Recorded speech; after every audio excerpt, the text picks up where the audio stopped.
Like a vindictive animal, the digger savages concrete walls. Bedrooms and bathrooms are exposed, their modesty torn away by metal teeth. These are the last moments of a Khrushchevka, a dying architectural species.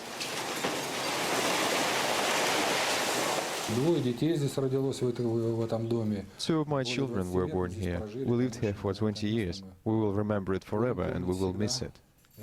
Valery Brukhov is about to be relocated from his flat in a condemned Moscow Khrushchevka.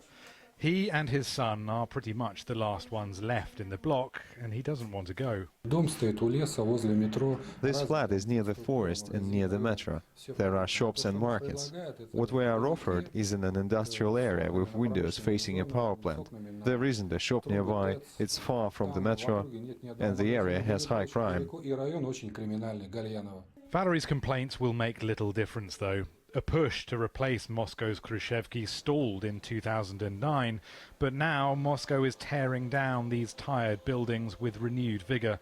Just 257 remain out of 1,722. The program is called a WAVE program, where residents are relocated to new housing, and on the site of their demolished building, a new block is constructed.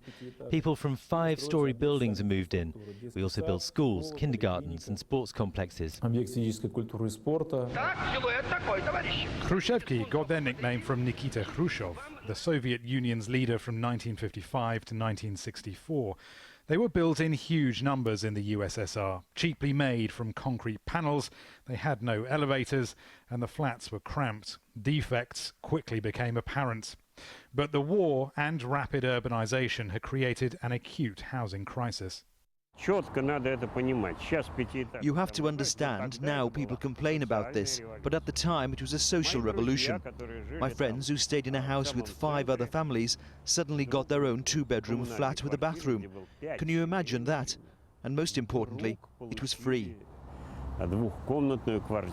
Housing is primarily a practical problem requiring practical solutions.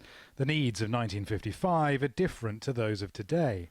But for hundreds of thousands of people, these buildings have been home.